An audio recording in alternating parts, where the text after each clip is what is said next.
The year is 2018 at this point. I attempted to go back to Central State after my initial suspension, and some things just really fell through the cracks, things that I could not control. I told myself that the following spring semester I was going to try and go back to school. But I will say that this was one of those phases in my life where I genuinely felt good. I felt really content. I really didn't have any complaints about anything. I was making money. I was saving up for a car. I did kind of get into the habit of dressing myself up a little bit more. So I started really getting heavy into doing my hair, into getting my lashes, into getting my nails done. And because of that, that basically led me to first start making somewhat of a platform on the internet. So in a way, 2018 was really the first time that I started influencing. I was taking a lot of pictures just for the sake of it. And of course, one day I end up,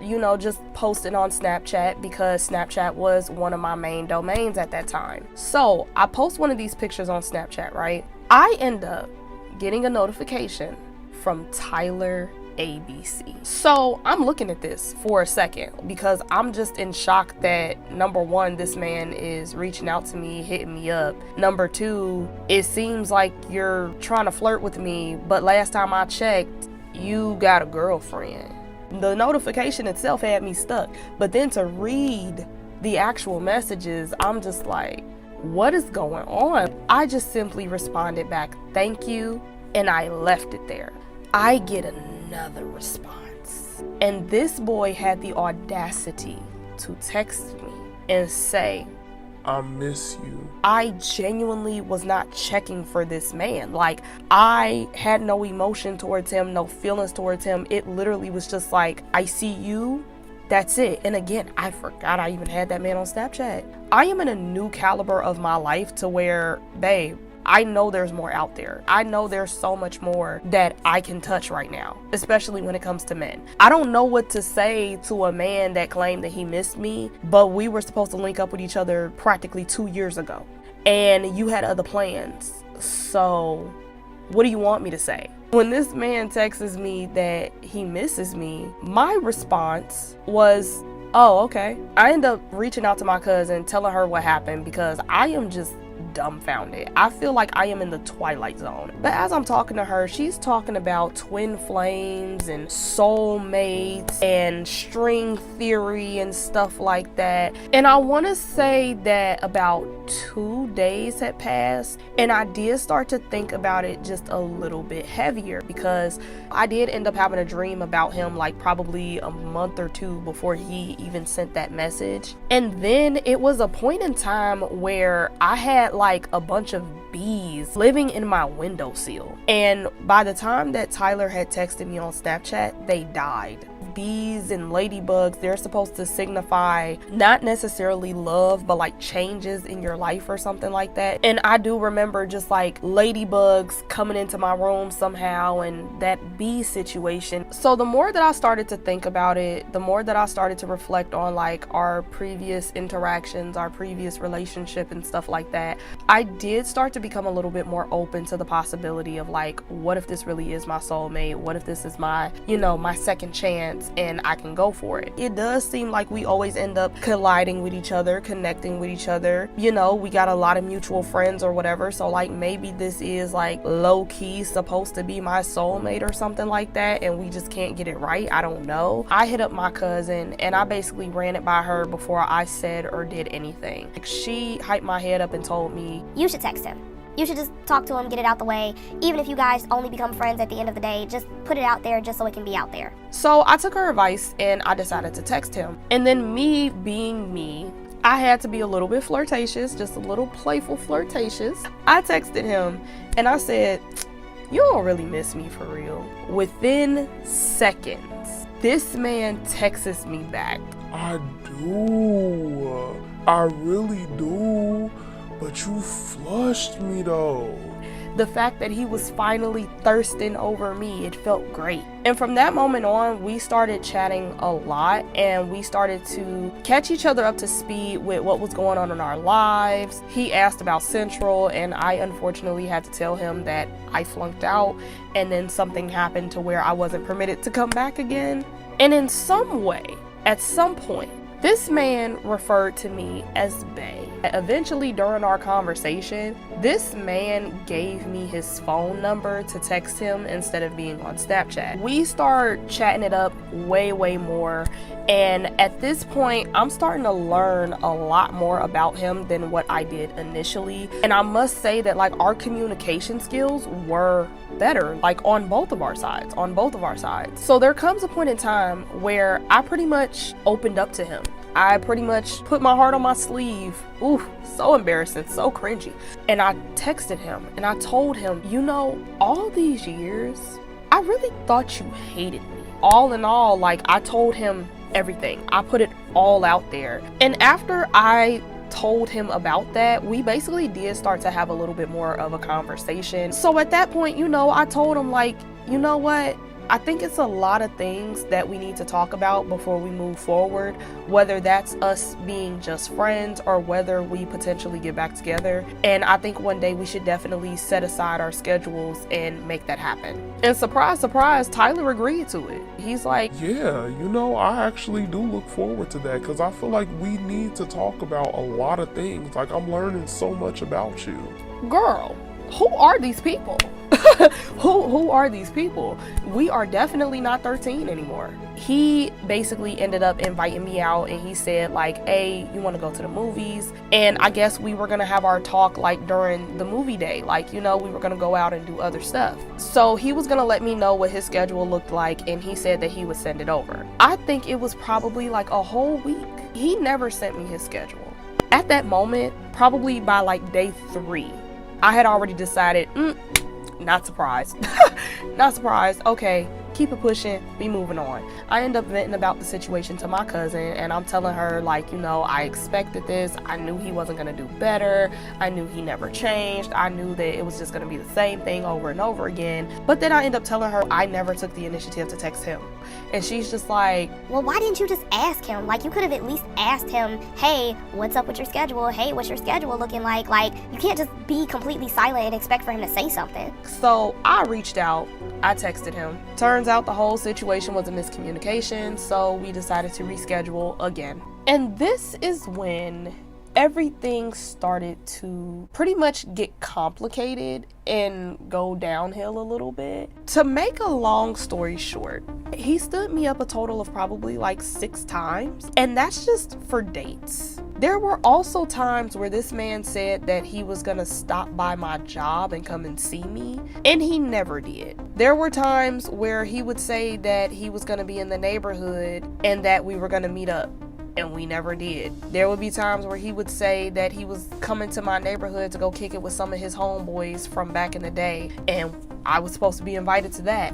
Never did. Like, it was a constant thing over and over again. And the thing is that he always had an excuse as to why. But one of the main excuses that he used to say was that he couldn't come and see me or he couldn't come link up with me because he always ended up going to his brother's house before he tried to come and get me. Why way later on in life, I find out the brother don't live that far from me. I'm talking about walking distance, not that far from me. So why could you never come and see me once you got to your brother's house? So by this point, we're like 3 months into dating each other. I did end up asking Tyler if he had an Instagram. So he tells me yeah, and he gives me his Instagram handle.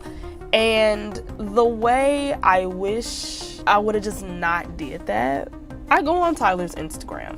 And the first thing that I see, his most recent set of photos, it is him with some girl, but it's not the girl from Snapchat. It's a completely different bitch. But then I keep scrolling and like every other row, it's a new girl. And eventually I found myself going all the way back to the bottom of this man's page. Every other row on your Instagram is you and another girl or some girl flirting with you or you flirting with the girl, or from 2012 all the way until now.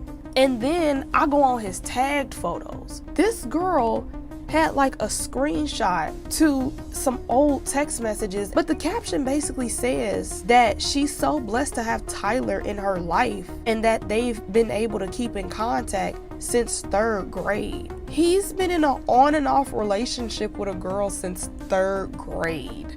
So, seen a few pictures of nephew. I'm like, oh, okay, yeah, I know them his nephews. But then there's another baby, and this baby is a baby girl. And the caption says her whole legal name, the day that she was born, and I believe it said, my baby girl. So I peeped that, and I looked at that, and I said, nah,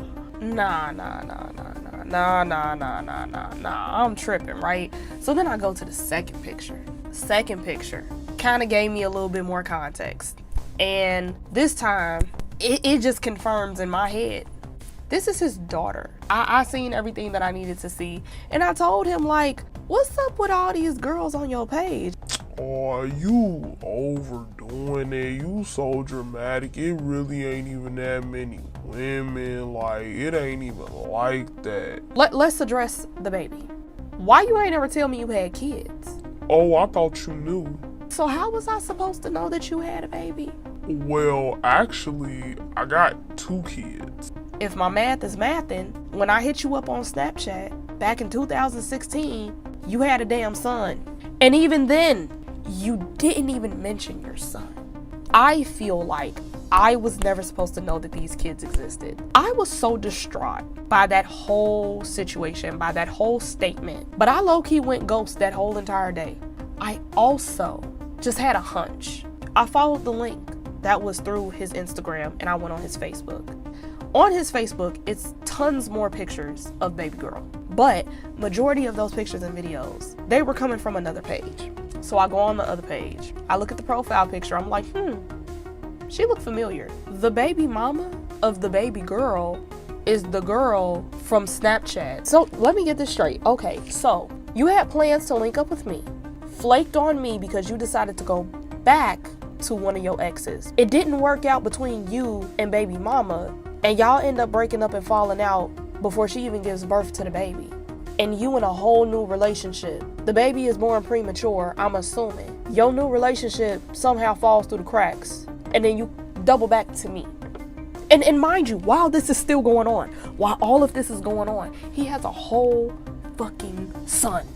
So ultimately, I battled with it. I weighed my options. I weighed the pros and cons. And after hours of not texting this man back, I didn't really fully address my feelings. I just simply told him that I 100% want us to link up and have that talk. And I want us to be very clear about our emotions on both sides. And then I went into another situation and was kind of playful and cheery just to lighten the mood. But yeah, my mood was destroyed. And our flirtatious situationship was never the same after that. But nonetheless, I did continue on attempting to revive our relationship and date. But shortly after this, it would be the last straw.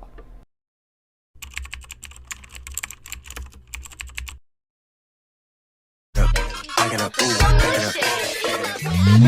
I put on the show, I be acting up. If he ain't got no bread, I'm packing up. I need a rich nigga with a bankroll just so I can add it up. Say ho, my nigga got him an a-hole. He gon' listen and do what I say so. He know I'm only after the. Hi, I'm Tassie and welcome back to my channel. If you're a returning subscriber, welcome home. And if you're a new subscriber, make yourself at home by clicking that subscribe button. We are finally at the finale of this mini-series. Oh my gosh. Okay, so if this is your first look at this video, welcome to the My First Love mini-series. This has been a long time coming, I must say. And really quickly, I do want to just say thank you to everyone that has been here from the very beginning, because I know that my consistency has been lacking. It has been lacking really bad, and I do have an explanation for that. First and foremost, I didn't mean for that intro to go that long. It's just I wanted to make sure that we covered all the grounds because we're getting towards the end. And I'm gonna try to make this part as short as possible so that we're not here all day, because I know you guys just want to get straight into the story. But I do just want to give you guys a quick thank you if you have been here from the very beginning of this series, because I have been having a lot of ups and downs. I have been having a lot of struggles, like honestly, mentally, emotionally. I've just been going through it a lot retelling this story, because again, this is the first time that I've actually like publicly spoken on it and like really addressed like, okay, this is what I went through, this is what happened, and this is the relationship that me and him have had between us for some years now. Like, again, it's about me being vulnerable, but it's also me just saying it out loud and recognizing how much this man really did put me through and how much he had me effed up. Like, it's crazy. And I can't lie, I have been struggling. I have been struggling mentally, because believe it or not, there were 2 videos before this one. It was 2 videos before this one, but the first one, I think I was more obsessed with my appearance. It was just something off about it, and I wasn't feeling it. I didn't like it. And then the second one, I was like very emotional, and it partially had to do with the fact that I recorded it really late at night. So I was like low-key like just in that one headspace of like, you know, you think about your whole entire life and all the bad things that happen, and it just consumes you. And I attempted to edit that version of the video, but I stopped and I'm like, I cannot put this out here. So now I'm at a place where I am a little bit more mellow, I'm a little bit more chill, level-headed, you know, and I'm definitely in a position now where I am like 100%, yeah, let's get it over with, I'm done.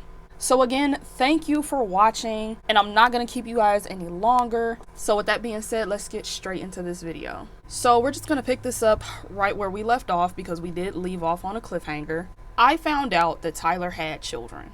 After all these years of me and Tyler having our ins and outs, will they, won't they, and 3 months into us getting to know each other and trying to build whatever it was that we were potentially building, I ended up finding out that he had 2 children. I end up finding out that the baby mama of the baby girl is literally the girl that he initially left me for the last time that we talked. And ultimately, I wrestled with my emotions. I went through the motions of everything, outweighed the pros and cons, and I made the conscious decision to just try to keep going on with our relationship, or the potential of us rebuilding and reconnecting our relationship. But in order for us to do that, we had to have that talk that we had been planning since we initially reconnected with each other, but I, for some reason, just kept getting stood up. So now I am more adamant than ever to have this conversation, and it wasn't even just because of the children. It wasn't even just because of the children, but it was also me having clarity on how he treats women, the relationships that he has with women, and even as far as how he communicates, because I feel like his communication skills, it gives me the vibe of, as I stated before, that you don't actually want to talk to me, you don't actually want to be involved with me. For whatever reason, you're keeping me around, but it just doesn't feel like you're actually here for the right reasons. And knowing him, I know that the first thing that he would say is, oh no, it's not that, it's just X, Y, and Z. But again, it's like the way that you communicate, it doesn't give off that vibe. Like, it definitely gives off the vibe of like, I don't really want to be here. So we definitely wholeheartedly need to have that talk in order for us to move forward. I needed to have this talk, not even just because, oh, I want to preserve the relationship. Like, part of me genuinely did. I genuinely did want to preserve the relationship, but I also wanted to know, like, is there any other deal breakers that I would have to face? I wanted to be able to make that decision on whether I wanted to walk away or not. So again, after hours of not talking to him, I hit him up again, and I basically start being a little bit more adamant about us linking up and having that conversation. Now, I don't want to speak for this man, especially because we haven't spoken since then and we never spoke about the situation itself. But part of me feels like he was aware of my disappointment when I found out about the kids. I think some way, somehow, he definitely got those vibes through the phone, or like through how I was talking to him. And I'm not gonna lie, it probably was noticeable, because I really just didn't interact with him the same way after that. Like, I tried to keep a brave face, I kept cracking jokes and being funny, but I think it was kind of noticeable that like I just was different. Like, my emotions were different towards him now. So assuming that I'm correct, I guess he felt that, and then he started to become distant. So beforehand, we had pretty decent communication skills. He was texting me frequently. We would call each other. Like I said, a lot of times we would send like pictures and videos to each other. But now it was getting to a point to where the text messages started to get later on in the day. And then it got to a point to where it's hours later. It's just like, it's a mess. There were even times where like I would call him on the phone, and honestly, we never talked for hours on the phone. We mainly did text each other, but I started to notice that this was also around a time where his calls would drop. So like the man was just, again, I really could be speaking from a place of insecurity, but it just got to a point to where I just started getting hung up on, like mid conversation, like, oh, I don't want to talk to her no more, click. Like that's pretty much what was happening, because we never had those problems initially. And again, unfortunately, this is not my first rodeo with this man. So when I'm seeing that the text messages are getting slow, the calls are magically getting dropped, he's getting a little bit dry with the responses and stuff like that, and even I myself, I'm kind of like emotionally, mentally out of it. Like I'm here, but I'm still kind of just like, I don't 100% know if I want to be here. Like I want to, but I don't want to at the same time. That let me know that this was the beginning to the end. I knew that off rip. I knew that as soon as this whole entire situation happened. Honestly, I knew it from the moment that I found out he had kids, because that used to originally be one of my deal breakers. Like I did not want to date a man that comes with kids. Like in today's time, I understand that now that I'm older, the likely possibility of me finding a man with children is very high. Let's be real. But even now, I still would prefer to not date a man that comes with kids. But back then, it was literally a straight up no, because again, we were only 20. We were only 20. I practically graduated high school yesterday. You know, like, you a father of two by two different women. Like it is just a lot to deal with. It's too much to handle. But because it was him, I made an exception. Because it was him, I was a little bit more lenient with a standard that I set for myself. But deep down in my heart, I knew that I was not happy with that. Like I knew that that was essentially a deal breaker, but I forced myself to be okay with it. I forced myself to be accepting of it. But honestly, I knew at that moment that it was just never going to be the same. I knew at that moment that it was over. But I still had a little bit of faith that in some way, somehow, things will work out and we'll be able to be with each other.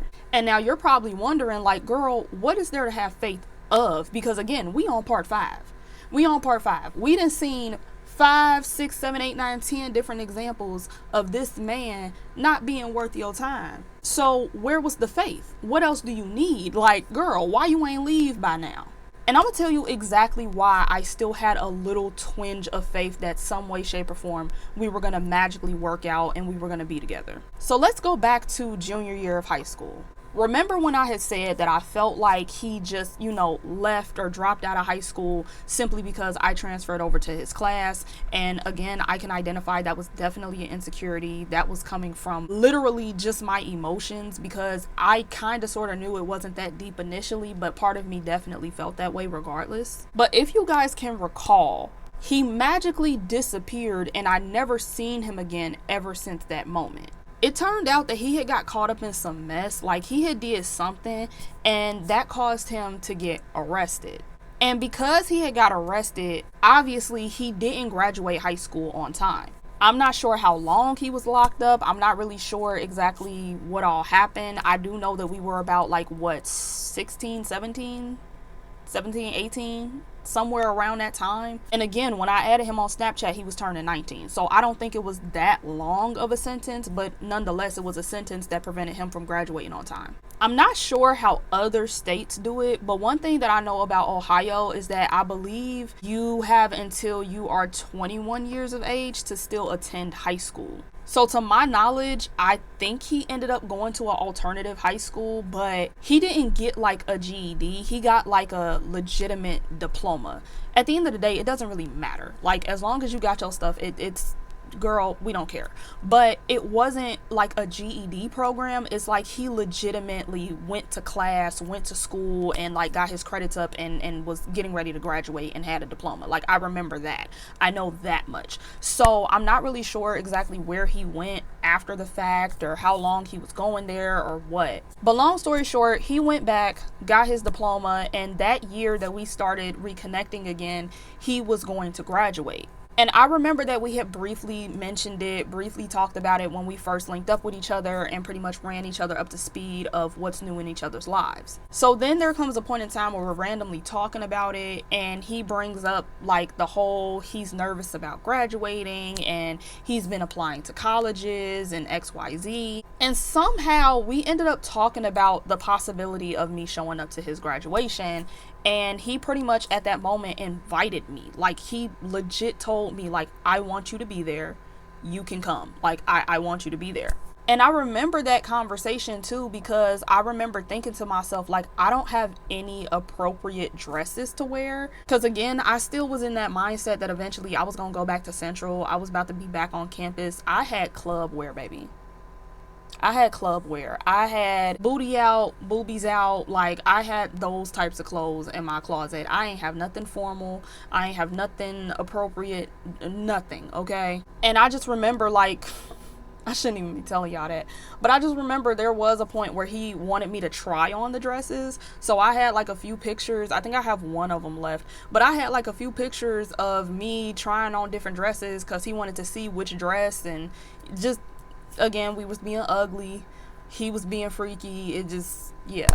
So anyways, but the reason why I was stressing out about the dress was because obviously with this being a graduation, his family is going to be there. So out of all the years that I have been talking to this man, in cahoots with this man, communicating with this man, and everything else in between, I never met this man's mom. Never met this man's mom. I never met any of his siblings. I didn't even know until that year how many siblings he had, because as far as I was concerned, I knew that he had an older sister. So the only knowledge that I had was that it was his older sister and him. I didn't know that it was like, oh, I didn't forget. I think it's like 6 others. I think. I could be wrong. But yeah, he has other siblings, to say the least. And I didn't know that until that year. So hypothetically speaking, all them siblings about to be there. I don't know who else is going to show up. I don't know who else is going to be there, but your family's going to be there. This is my first time meeting them, and we are what we are. We have the history that we have. I don't want to meet these people for the first time and I look like a hoochie. Like, I don't want to do that. So we had a whole conversation about that, and that's how like the whole dress photo shoot happened and XYZ. So long story short, that was the only thing that was really keeping me tied to the possibility that we might magically work out. Because in my mind, even though by this point I know how this man operates, I know who he is as a person, I thought in the back of my mind, like, no man that doesn't take you seriously would introduce you to his family.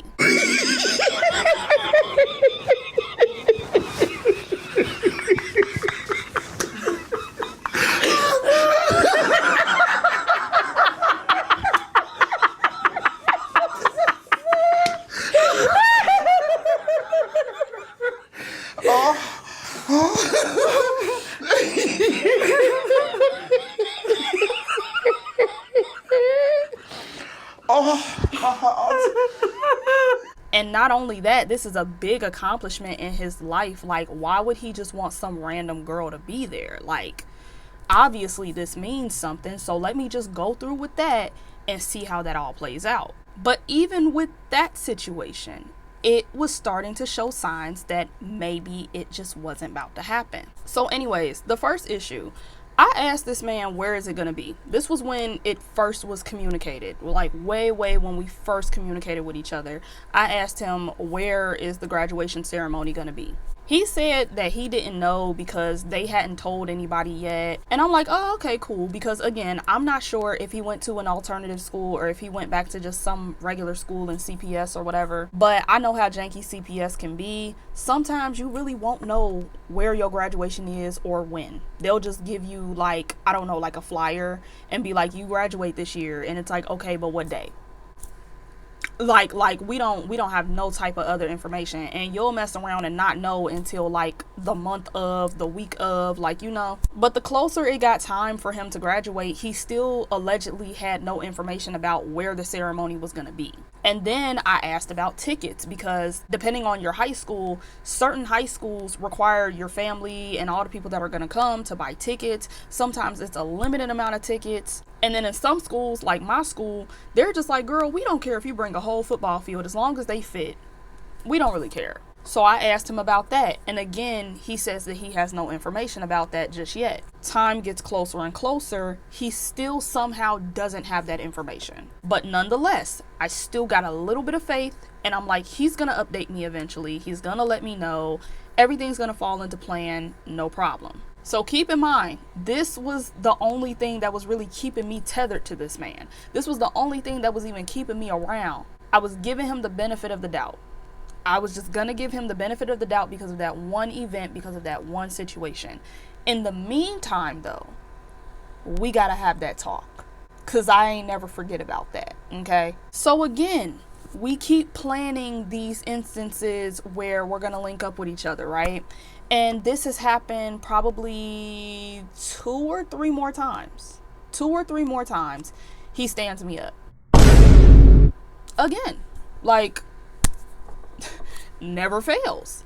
And I continue to give this man the benefit of the doubt. I continue to just try to meet him halfway, try to sympathize with him, try to be chill with him. And there even came a point in time where I had communicated with him like, hey, listen, I know you got a lot on your plate. I know you got a lot of priorities that you're trying to figure out right now.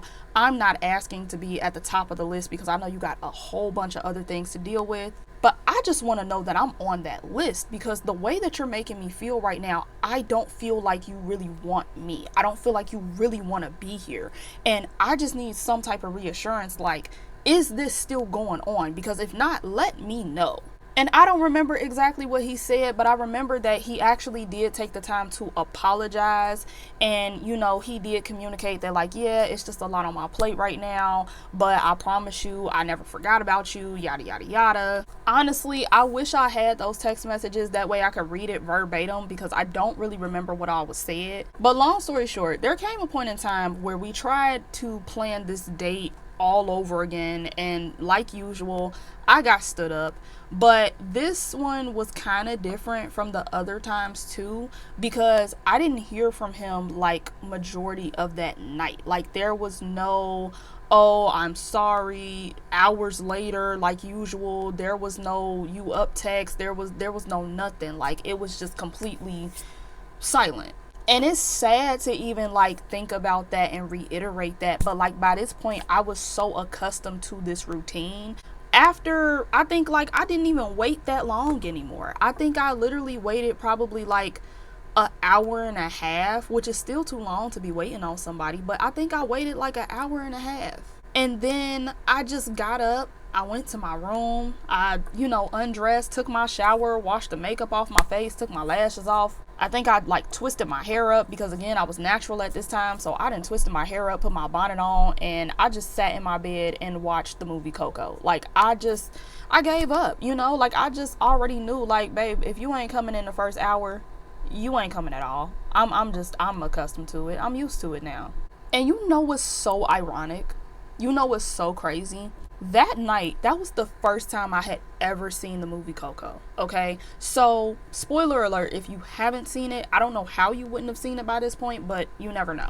So, spoiler alert. You guys know that in the movie Coco, it was assumed that Coco's dad had like left out on her, like skipped town on her and her mom and stuff. But then it turns out that he never skipped out on his family. He never really ran away and left his family. His best friend actually him, you know? I remember watching that whole movie and being emotional, because again, if you've seen Coco, then you understand why it's emotional. But I remember watching that movie and just being so emotional. And I'm just thinking to myself, like, bro, what would that feel like to just automatically assume that this person skipped away from you, like they don't want nothing to do with you, and then you find out something bad happened to them? Like, that is so tragic. That's so sad. I went to sleep that night and I woke up the next morning. And it was like probably around lunchtime because I remember I was off work this day. So it was like late in the afternoon. And I wake up and it's a text. And it's a text from Tyler. And in the text it says, Man, I'm salty. again, I am adjusted to this routine, sadly. Like I'm adjusted. So I'm thinking this man about to give me some excuse about why he couldn't show up and what happened and oh, I went to sleep, I forgot, XYZ. Like I'm waiting on it at this point. Like I'm genuinely just waiting for the other shoe to drop. So I just text back and I just say, "What's up? What do you want?" So he texts back. He texts back. And again, he had texted me like earlier that morning and I didn't wake up until like probably 1 or 2 o'clock. But he texts me back. And he's like, Oh, nothing. I just got shot. What you doing?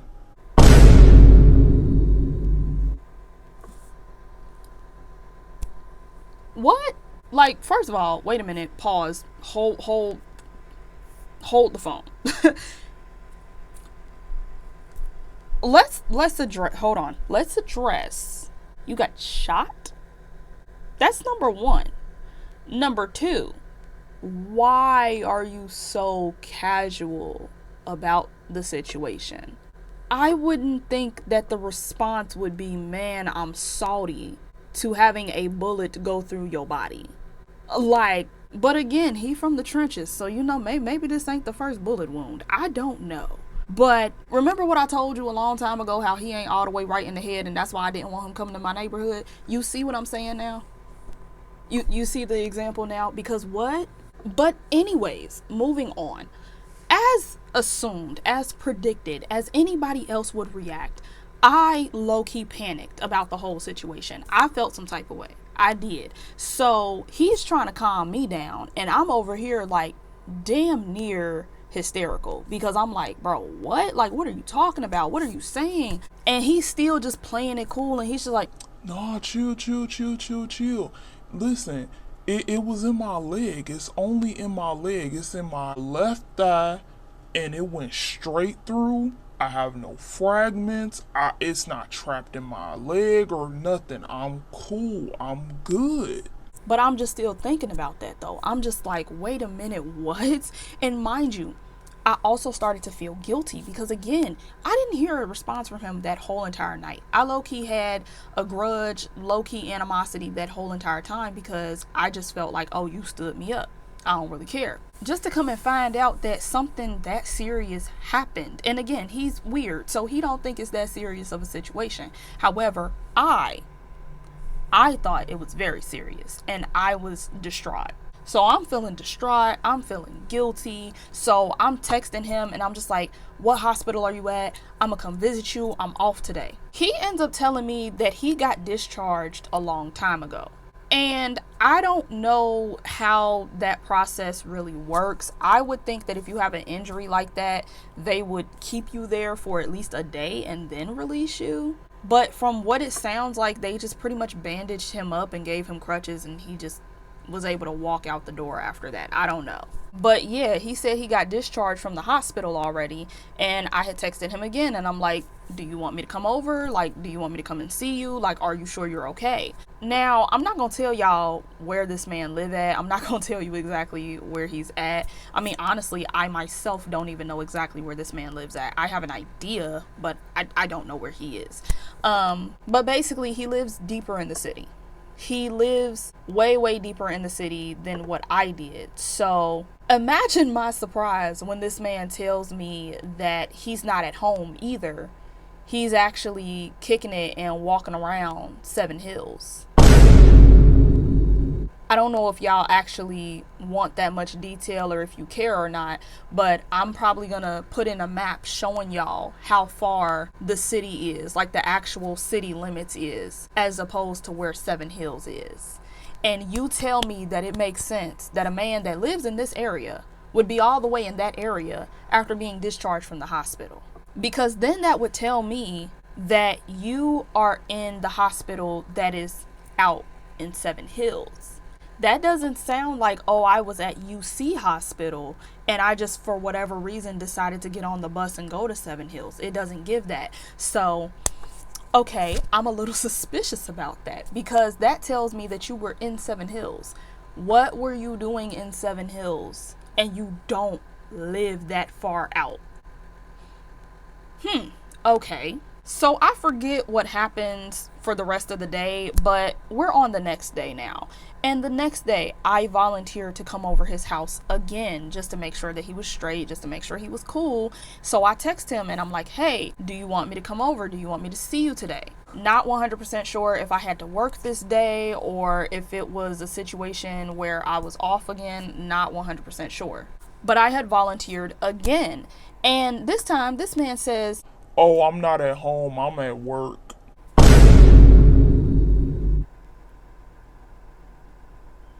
may I remind you that this man was a construction worker.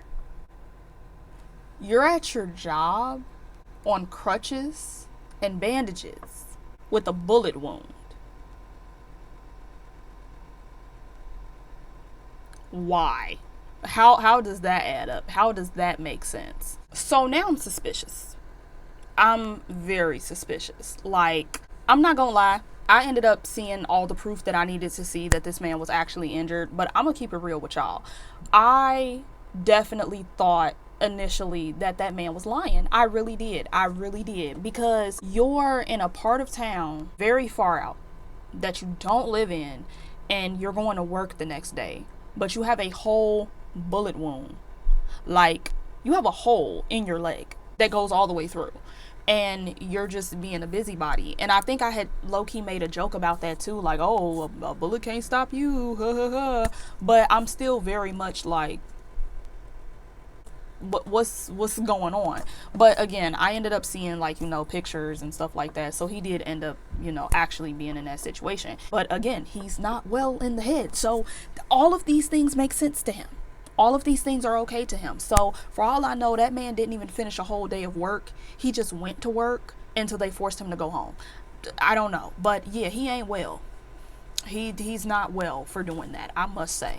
But either way it goes, I'm still suspicious. I'm still suspicious. And it's because, why were you out there?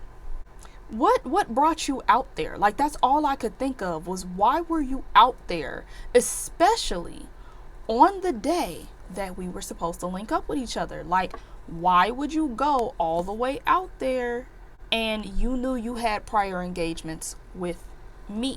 I forgot to tell y'all what my theory was for this. Okay, so here's my theory on the situation. I think that the reason why he was out in Seven Hills that day was because he was linking up with another girl. And the reason why I say that is because, like, I remember that I think it was a little bit of time after this situation, but I want to say, like, maybe it was, I don't know, maybe it was like a few days later. It was so long ago, y'all. I'm sorry. I'm kind of all over the place. But I do remember that when we were still somewhat talking, somewhat together or whatever, there was this one girl that he tried to post on his Snapchat, and he referred to her as just being a really good friend or being a best friend. But I see through the BS, especially because I've been with this man technically for how long? So it's like, at this point, I already know what his game is. And I noticed that he used his caption to cover up her caption, but you could still kind of sort of see her caption. And she had did something that was like, I don't even remember what she said, but it was something flirty. I know that she used the chocolate emoji, so she was calling him chocolate or whatever, but it was something along the lines of like them being flirty or this man so fine or something of that nature. I don't really fully remember, but it was something like that. And I had peeped that, but I didn't say anything because, again, we technically wasn't together at this time. Like, we were building something, attempting to build something, but there was really, like, no true commitment. So I didn't really say too much. And I also kind of inferred that, like, maybe the fact that he's covering it up is also kind of signifying that he's trying to be nice. I don't know. Again, young, dumb, delusional. But either way. But I remember when he posted the girl. And I just thought that was so weird, but I didn't say anything. I just moved on with my life, right? And I think this was probably directly after I stopped talking to him. Like, literally, as soon as I started dealing with the guy in the black car, I started getting this one spam page that just used to watch my stories all the time. Now, mind you, it's a lot of pages, like those little random pages that are like bots or whatever. They tend to watch your story. But one thing that I noticed is that they usually always change. But there was this one that was just staying the same for a while, and I thought that was weird. So I'm like, okay, clearly somebody is watching my page, because I know for a fact the same bot is not watching my page. Something about that is a little weird. And then one day, I guess old girl had forgot to switch over to her burner account, which was supposed to be like the fake bot page or whatever. And I seen her. And it was the same exact girl that he tried to cover up the caption for on Snapchat. And I'm sitting here looking at this like, okay, so she knows who I am. She's watching my story. But for what though? And I'm assuming it's because at this time we were following each other on Instagram. So like maybe she peeped that his follower count had went up, so she clicked on my page and she just started like consistently watching my page. Or for all we know, because now that I know what I know about this man, he probably was dealing with her the same time that he was dealing with me. She probably went into his phone at one point, seen my name, seen our text messages or whatever, and you know, from that point on just started watching me. But I'm petty. I followed the bitch. And I only did it for like probably 2 months though, just to get my point across. And then she never watched my story again. But yeah, like, so I can't prove it. I can't prove that that's why he was out there, because I didn't study the girl that much to see if she lived in Seven Hills or not. But that's what I think happened. I think he was out there dealing with another bitch, and that's how he ended up getting pow-powed. And all I gotta say is karma's a bitch. You know, it's unfortunate. Glad to see you're still kicking, literally. But I mean, if I'm right, I don't really have that much sympathy. I mean, you know, and that might be wrong of me, but hey, I don't know what to tell you. But either way, this man is now in a position where he is pretty much immobile. He's not going to work. He's just like, you know, he ain't got no choice but to stay in one spot. Apparently somebody advised him to sit his ass down. Thank you to that person. But yeah, he finally decided to sit his ass down. But when he decided to sit his ass down, I started to notice that I would go like a whole 24 to 48 hours not hearing from him. Now, remember, initially I had said, like, you know, it was usually like hours later by the time that I would get a response. So him like being slow with the texting wasn't that shocking. But now that it's getting to a point to where I won't hear from you for days, that started to become very concerning for me. And mind you, I already have all these insecurities stacked up back to back to back to back to back. Plus the fact that you literally stood me up for whatever reason and then eventually almost unalived. You feel me? Like, you weren't going to be here. I have a lot of thoughts right now. I have a lot of emotions in this moment. Like, it's just a lot going on. So eventually it would come a point in time where I would communicate again. And I basically told him, like, I feel as though you're pulling away from me. I feel as though I'm a burden on your life right now. And I just want a little bit of clarification and understanding as to what is going on, because I haven't been hearing from you as of lately and I just don't understand why. So eventually he responds to my message, and to summarize what he was talking about, he basically opened up to me, which is very rare, as we know by this point. It's very rare. It's rare for the both of us, because again, this is a big leap for me. So that ain't even me dogging him out, okay? But it was rare. It was. He finally got to a point to where I felt like I was talking directly to him and his emotions, rather than just talking to this happy lover boy aesthetic. Like, you know, like I was finally talking to him as a person. And all I remember is that he basically had opened up about the fact that, number one, the reason why he was taking forever to respond was because the hospital had put him on some heavy medication because of the pain. Because again, it went straight through. Okay, I don't know if that's painful. I mean, I've never got shot, but you know, I don't know which one is painful, having the bullet still in you or it going straight through your body. Like, I don't know. I don't know. But they put him on some heavy medication. Either way. So he was going like in and out of consciousness repeatedly, like all the time. But he had also opened up to me and let me know that it was a lot of like mental stuff. And obviously I'm not going to share everything that we talked about. Honestly, I don't even remember what all was said. I have a gist of what was said, so I can't even spill tea if I wanted to. But basically, it was one of those situations where he felt like nothing that he did in life was worth it, because basically he was on a good track. He was doing good in his life. He was finally applying himself in school, and you know, he eventually was going to go off to college and stuff like that. And he was really in a place where he felt like life was finally falling into place where it needed to be.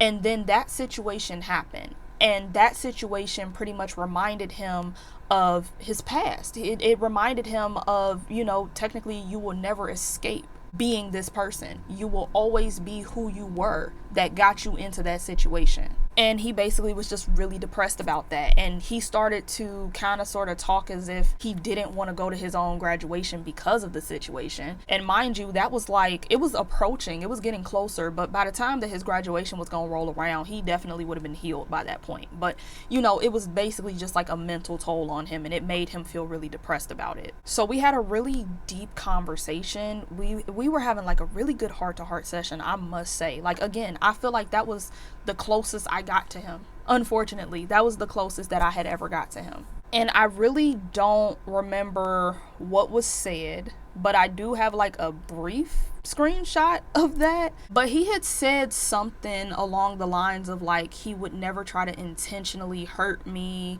and he hopes that I know that it was always out of love or something like that. I really don't remember, and I'm sorry, y'all. But I remember responding back like, I hope you feel the same. And I had told him, like, you know I messed up in the past, but I would never let you down now. Like, everything is going to be different this time. So needless to say, good conversation, decent conversation. It restored my faith again. It did. But unfortunately, the pattern continued. It continued again. And it got to a point, which is why I have these screenshots to begin with, but it got to a point to where I think like 2 days had went past and I still have not heard from him. I already talked to him, right? I already told him, like, you know, just let me know something. Just keep tabs, you know, check in or whatever. Whenever you do wake up and you have insomnia and you just want to show me something funny, like, just let me know that you are okay. You get what I'm saying? He proceeded to not do that for the next 2 days. And it got to a point to where I had texted him and I asked him, can I call you when I get off work today? And I waited for a response because, again, he was on medication, so I didn't want to like wake him up out his sleep. I didn't want to like, you know, make him uncomfortable or anything like that. So just let me know when is an appropriate time to call you, and I will call you when that happens. And again, I never got any responses. So the next day I text him, and I think I was at work at that time. And I remember texting him like, hey, do you want me to come over? Do you want me to come see you? And again, it was like really ghost. Like, he didn't respond for some hours, but then by 9 o'clock, he ends up responding and he's like, yeah, when? So yeah, I'm not gonna lie, I screenshotted that part of the message because, again, I had to run it by my cousin and I had to ask her, like, am I tripping? Because the way that I was feeling in that moment, it felt as though that was convenient for him, so he was willing to entertain me. That's how I felt. Because at the end of the day, like, I still could have hit you up. Like, I still could have called you. You could have called me. You could have texted me. And it just feels like at this point, it's like if it doesn't benefit you, you don't really want to deal with me. That's what it feels like. But regardless, I still had a little twinge of faith. So we talked about it. And I had agreed that I was going to come and see him. So keep in mind, when I had asked him if he wanted me to come over to come and see him, this was June 11th. So we had made those plans, right? But again, mentally, I was kind of over it, but I still was keeping faith alive. So at this point, I told myself that if by some odd miracle this situation falls through, that'll tell me everything that I need to know, and I will leave this man alone. Because by this point, it's foolproof. We're not meeting up anywhere. We're not going anywhere special. We are literally going to be in his house, in his room. That's it. So if this falls through, there clearly is something between us that we don't need to be together. And I'm just going to accept that for what it is. But nonetheless, I wasn't going to stop putting effort into it. I wasn't going to stop trying. I was just going to wait until I got that signal. So I had planned to come over his house that following Thursday, right? On Wednesday, I left the house and I was going to go to the bank so that I could deposit this money that I had. And I believe that I had been texting him, or at least trying to get in contact with him, that whole entire day, because again, he was going a whole day, 2 days, 3 days without hitting me up, without texting me. Tried not to take it personal because again, he's on heavy medication, but it's kind of hard not to take it personal when the medication isn't preventing you from posting on Snapchat. It's kind of hard to not take it personal when the medication isn't stopping you from posting on Instagram. You get what I'm saying? It was starting to slowly nip at me, but I proceeded with my plans, okay? So this was at a time where I didn't have my car, obviously. So I was at the bus stop, and I remember having my earbuds in, just listening to music, vibing out, trying to distract myself. And I began to type this paragraph. I can't lie to you. I began to type this paragraph about how I felt all over again. At this point, I was a broken record. At this point, the fact that I had to communicate this again, that was the sign. That was the wake-up call. But I still felt like I have to try. I can't just straight up give up. I have to try. But then the weirdest thing happens. A black car pulls up as I'm typing this paragraph. Usually, I don't respond to random people, random cars pulling up on me, because not to brag or anything, I'm not saying anything of that nature, but back in the day when I used to go to work and I used to like just be out and about, I did have a lot of dudes try to give me a ride, a lot of dudes try to pick me up, and especially in that particular part of the city, like they always just wanted to be in my face for some reason. And usually I just don't respond, which was the main reason why I used to keep my earbuds in. Sometimes I wouldn't even have music playing, but I just wanted you to know I'm not listening to a thing you're saying. I can't hear you. I can't hear you, babe. I can't hear you, you know? But for whatever reason, this car pulls up and I see the person in the car talking. Obviously, I can't hear because I have music playing. But for whatever reason, I took my earbuds out. And this man is just like talking to me, basically flirting with me, you know, the whole nine. Again, usually I don't entertain it, but there was just a part of me where for some reason I wanted to hear what this man had to say. Don't know why. I genuinely to this day don't have any clue as to why. But we're talking, and it's a pretty decent conversation, especially for us to be at, you know, a red light, but it was a pretty decent conversation. It was a pretty decent situation. And originally he had offered to take me to where I needed to go. And again, I don't hop in strangers' cars. I don't do anything of that sort. I was very hesitant about it, and I'm like, I don't know about that. But then in the middle of him offering, he also got like a text or something, and he's like, oh, you know what? Actually, I can't do that, but let me at least take you over to the next bus stop because that one has a shelter and some seats for you to sit on. And y'all, it was hot that day. It was very scorching. Okay, I can't even perp to y'all about that. But yeah, so against my better judgment, I hopped in the car with this dude. I hopped in the car with him. We're talking. And I come to recognize that I did actually already meet this man. And it was earlier that year. Way before Tyler hit me up. It was way earlier that year. I had already met this man. And for whatever reason, we had lost contact. So that was an experience. That was crazy, right? But nonetheless, we exchanged numbers. And he drops me off at the bus stop. He goes about his merry way. And as I'm sitting at the new bus stop and I'm under the shelter, I'm sitting on the bench, I turn my phone back on And I go back into the messages and I see that whole paragraph that I just written out. I stopped right in the middle of writing. I wasn't even completely done with my thought. And I sat there and looked at it for what it was. And I deleted that whole entire thing. I deleted it. And I told myself again, I will know the sign when the sign comes. That man, low key to a degree, to an extent, was the sign. But I wanted the sign that I asked for. I wanted the official sign that I was talking about. So when I deleted that paragraph, the only thing I sent was, hey, what's your address? I proceeded to go to the bank, deposit my money, make sure my money was straight, and I went back home. The next day comes, and I text him earlier that morning again, asking for his address. And I told him what time that I would plan on coming over because I was, out swimming with my family or whatever. And again, there was absolutely no response. None. So the guy whose number I had got, the guy in the black car, he ends up texting me. And we end up making plans for the following week for us to meet up and link up together or whatever. By that point, I had my answer. I didn't reach out to Tyler again. A whole week had went past by that point, and I left it there. I left it there completely. So the day of his graduation comes around, right? Obviously, I still don't have a location. I still don't know if they require tickets. I know nothing.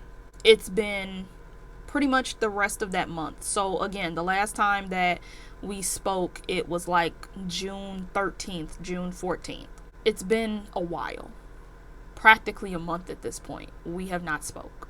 It's now the day of his graduation that I originally was invited to. And I just simply texted him congratulations, and I left it at that. And that was the last time that I ever spoke to Tyler. That's how it ends. We never spoke again after that.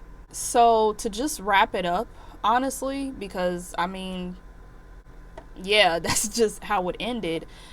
Me and the guy in the black car eventually ended up dating, which wasn't originally the plan at all, but we ended up dating. And I'ma just be real, it wasn't a good relationship. In the moment, I thought it was a good relationship, but he turned out to be a person that I did not recognize. He turned out to not be all that he was cracked up to be. But nonetheless, I was in a new relationship. And from what I could see, because I think I don't know when I unadded him, but still had Tyler on Snapchat. So from the looks of it, Tyler ended up in a new relationship shortly after as well. So yeah, that happened. But you want to know something crazy? You want to know something absolutely crazy? So, even though I wasn't a official student of Central State University anymore, I still had a lot of friends and people that went to Central State that I followed on Twitter and on Snapchat. So the original tweet is deleted, so I had to Photoshop the picture and the post together so y'all can see it.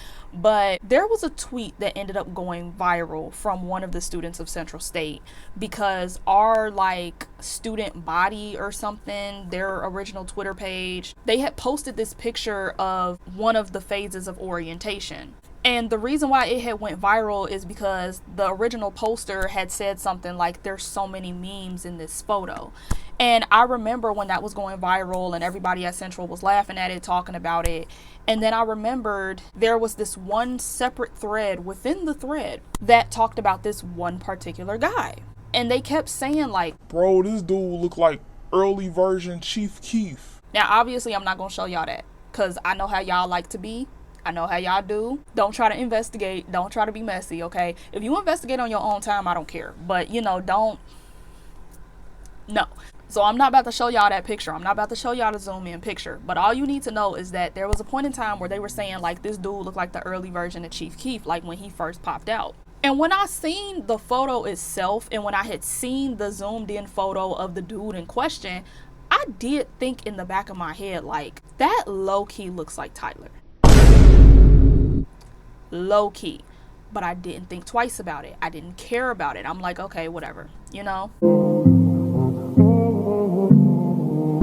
But y'all, this low-key added salt to the wounds. Low-key, in the lowest of keys, added salt into my wounds. Y'all know I don't mess with Facebook, but it seemed like every time I decide to log in, I end up seeing something.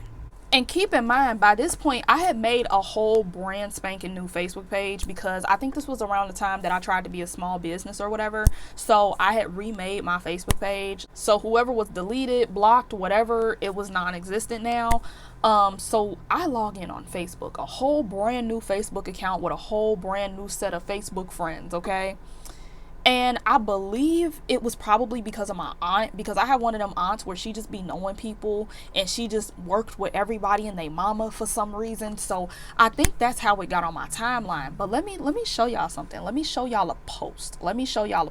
Okay? So I initially am just scrolling, and I see this random lengthy post, because again, this is like middle to late older ladies on Facebook. So, you know, they be giving whole sermons in the captions for some reason. So I'm scrolling past it because I'm not really checking for it. But then I stopped because I seen a picture. So I scrolled back up and I read the post as a whole. I read the post, and the fury and the rage that went through my body. Let's look at this post, shall we? So the date is January 18th, 2021. 3 years later. 3 years later, okay? The post reads, Tyler, finish what you started. Me. Hey, young man, I often think about you and what you're doing. I hope you are still pursuing the goal of higher education. You're such a gift and one of my best students. You have so much to offer this world.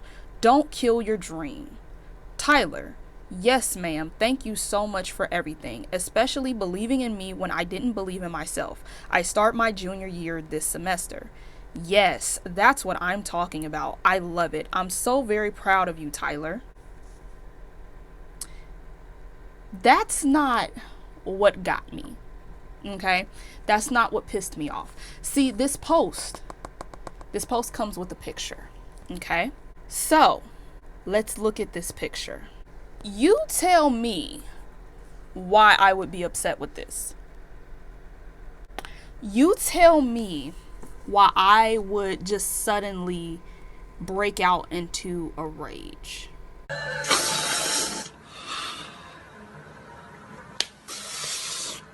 You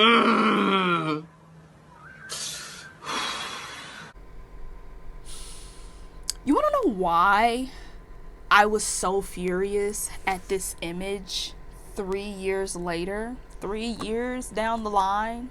Well, my dear, here's my thing. Here's my thing, okay? I can always be transparent. I can always be honest about how I'm feeling. Obviously, there was a little bit of bitterness. There was a little bit of anger. Number one, because I still was not back at Central by this time. And number two, this is my ex. A lot of old emotions are coming up, especially because I have not seen or heard from this man in some years.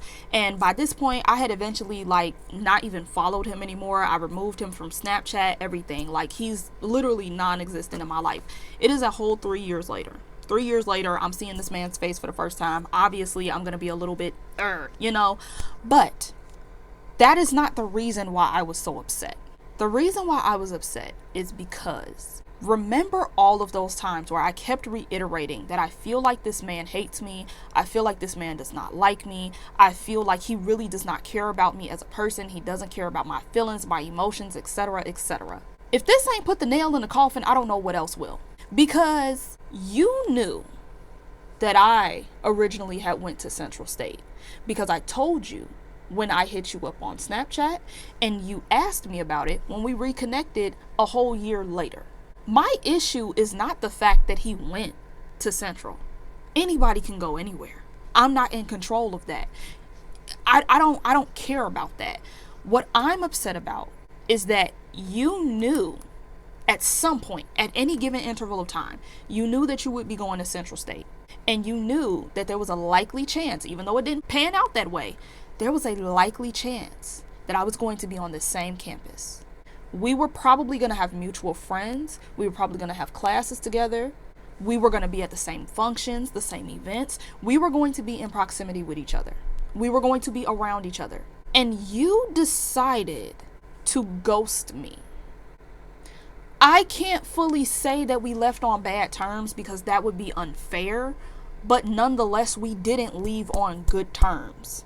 And you were okay with leaving us on poor terms with each other, knowing that there was a highly likely chance that we were going to see each other again. If that's not the biggest F you to your face, come on now. Come on, let's not play dumb. Let's not play dumb. Yeah, this man plays games wholeheartedly. So to close out this video, what are my final thoughts about the relationship crazy saga between me and Tyler? I really don't want to speak any ill will on that man, because even though I got put through all of the stuff that I got put through, to me it's very evident that there are some underlying issues with him, with his situation. I'm not sure exactly how deep it goes, but it's just abundantly clear that he clearly needs help. And maybe he just needs someone that's a little bit more patient, a little bit more emotionally supportive. And maybe he'll eventually get to that point to where he can feel comfortable and open up and see the errors of his ways and want to fix it. I don't know. So honest to God, I wish that man nothing but the best. But I personally, I am going to talk about how this man made me feel. I have spent my teenage years and the earliest years of my adulthood investing into someone who was not able to reciprocate any form of emotion. Due to that, I was left with a whole bunch of insecurities that I eventually developed over time. I started to feel like I wasn't good enough. I was not pretty enough. I was trying to look for reasons as to why this man would just dispose of me like I meant nothing to him. I was trying to comprehend why one minute this man would think so highly of me and speak so lovely to me, and then turn around and disregard my feelings. I still to this day have not been formally broken up with by this man. He literally will just start dating someone else and I am expected to take the hint. And in case it skipped your mind, or you weren't really paying that much attention, I also want to point out that during this time that we have been going in and out, in and out, in and out, we still have not kissed each other, and we never slept together. Now, that part, kind of thankful that we didn't, now that I know what I know and I see how he moves and, the whole shebang. But in a way, it's partially embarrassing, because it's it proves that he never liked you, because he never even physically touched you. He never even, the whole thing was a game from the very beginning. That's number one. Number two, it's embarrassing because it's okay, so you can't even blame it on being digmatized. You was just stupid, girl. Yeah, so at least you can say my love was genuine, but it's just looking back on that, that's real. Yeah, I went out sad. I went out very sad. Let me be clear that I grew as a person and grew as a woman for myself. I went through my own healing journey for my own reasons, but I'm not gonna lie. I sat here and worked on myself so much because I was so hurt from all those other times that I was just left behind, and I kept blaming myself. I'm the reason why this man just doesn't want to stay. I'm the reason why this man doesn't like me. I'm the reason why he feels this way about me. And I beat myself up over it for years. And I actively was trying to improve myself over time. And I did that. Obviously, I still had ways to go because we all have ways to go. You're never done learning. But I really put in the work to be a better person, to be a better woman, to be a better partner. I went against my better judgment multiple times. I broke down my own boundaries that I set with other people for this man, for him to continue to treat me like shit.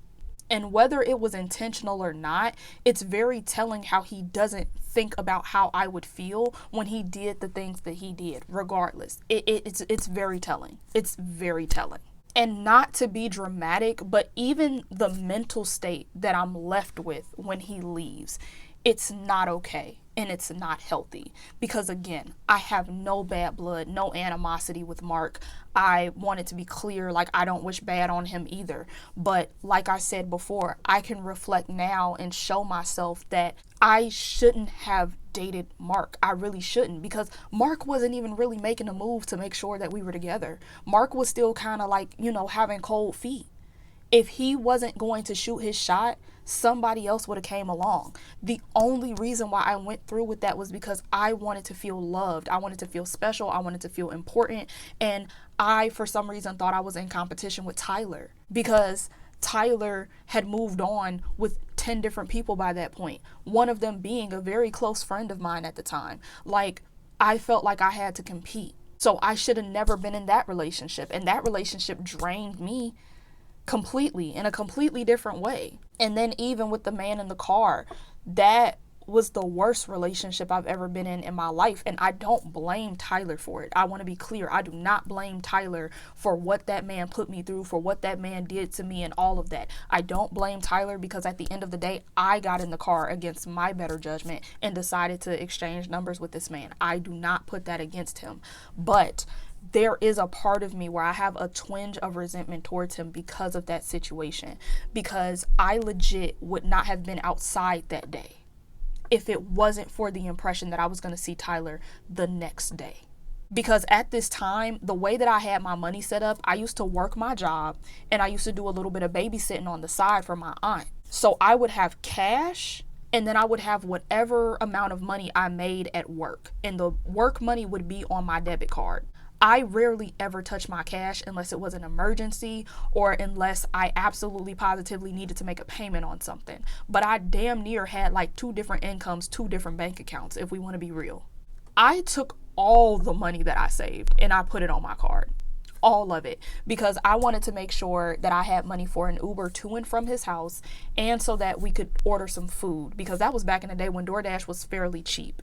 I legit would have never walked outside that day to meet that man if it wasn't for Tyler. And again, I don't blame Tyler for what that man did, but looking at it in retrospect, like, my life was forever changed when I ended up dating the man in the black car. And I can never get that time back. I will never be the same person because of him. And I just can't help but think about how everything was a domino effect.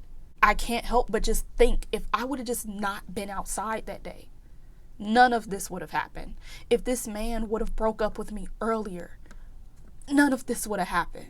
And I'm not gonna lie, like, I do to a degree. I feel like any time that Tyler is associated with something in my life falls apart and things work out well for him. Even when I was making this series, y'all, the first installment, I had no issues, no problems, no nothing. When I started telling y'all the nitty gritty of my heartbreak and him dating Bianca and all these other things that were going on and everything, I started having so many weird technical difficulties and like just random weird stuff happening. Like, I can't even go into detail because I feel like y'all gonna think I'm crazy if I really talk about it, but literally, like, it just seems like my life falls apart anytime Tyler is invested or involved in my life. I'm not directly blaming him for anything, but the way that I feel, again, this is me just speaking off of my emotions, that man will always be a thief of my joy. And it mainly has to do with the fact that he doesn't know if he wants to be here or not. He comes in and out when he feels like it and treats me like I don't matter.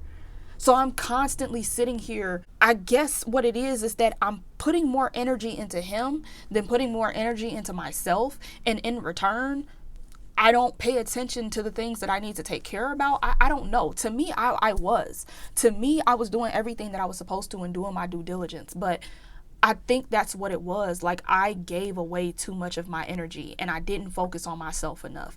And every time something went wrong, every time something went left, every time I look away for 2 seconds, something falls apart. Because even with Central, I don't blame him for that because, again, that's a whole nother story time. But I was doing so good in my life. Graduated on time, went off to college.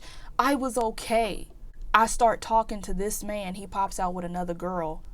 I'm academically suspended without warning. It just seems like he's a bad luck charm that just tries to follow me everywhere. Everywhere. And I'm over it and I'm tired. This man is nothing but bad news for me. And going back to the graduation situation when we last spoke, like, I know one thing that I've self-reflected on is that I am fully aware now that sometimes I have problems expressing my emotions and really putting myself out there, because even though I think I'm being transparent, I'm not always as open as I probably should. And I can sit with that. I can get behind that. I totally understand that. But when I tell you I loved this man so much throughout all these years, I loved him so much. He was the foundation for the men that I dated after him. And it is so hurtful knowing that this man really did not care about me the way that I cared about him. I bought a dress. I bought shoes to go with the dress. And I requested off work the day of his graduation.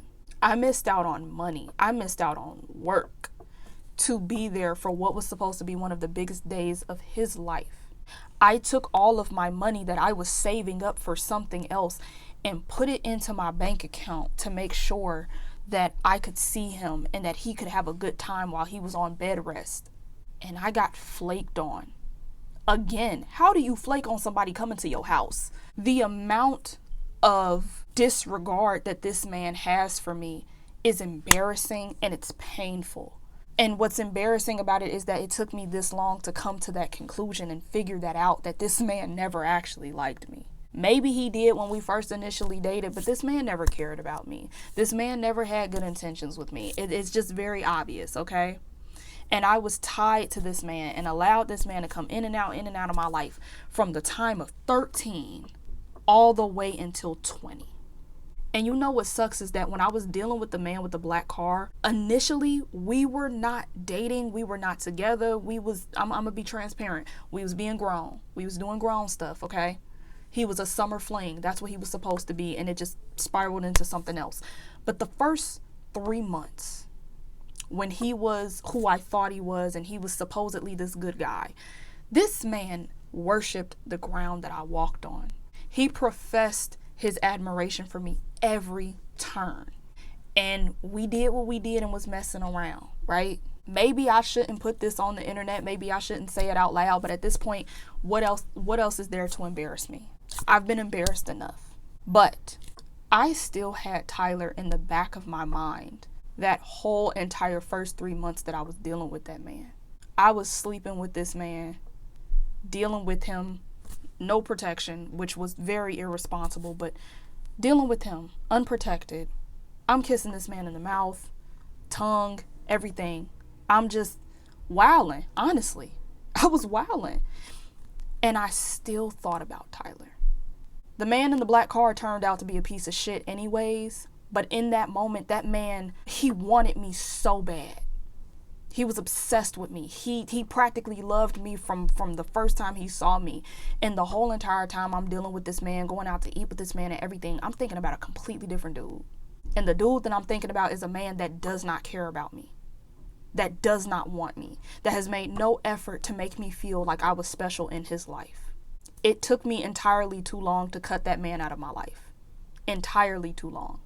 And I can be honest and say that there was even a part of me within those first 3 months where I honest to God, if Tyler would have hit me up during those first 3 months that I was dealing with that man, and he would have said any excuse, like his phone was broken, or I don't know, he went into a coma for 3 days or whatever. If that man would have hit me up within that span of 3 months, the way I would have blocked the guy in the black car and went right back to Tyler, no thought process, no nothing. I would have just did it, because by that point, I think that's the part that maybe I'm not conveying enough. By that phase of my life, I was so invested in me and Tyler. The first few times I accepted it. I'm never going to be with this man. He plays games. Okay, let's move on. But when he showed me that he had the potential to change and be that better person, be the man that I needed him to be, and he got my hopes up as if we were really going to be serious this time, dropping me like that was probably the hardest drop out of all of this. It was the most painful one. And that was the one that I struggled to recover from. So I had you guys vote on Instagram and on the YouTube community tab, and majority of you agreed that you would like a Q&A video to accompany this series, so we will be doing that next. But as far as the story between me and Tyler's saga go, that's the end, and it will always be the end.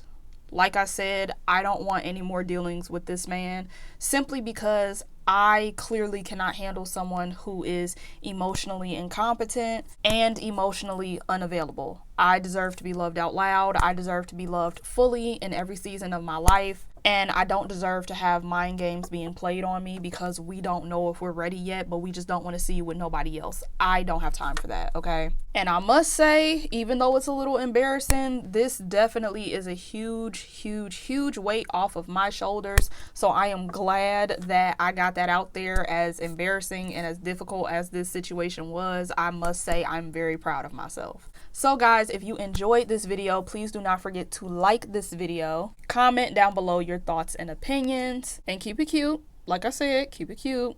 We trying to be nice. We're just, letting go and let God, okay? Don't forget to subscribe if you haven't, and of course, share if you can. So with that being said, I thank you guys so much for watching, and I will see you next time.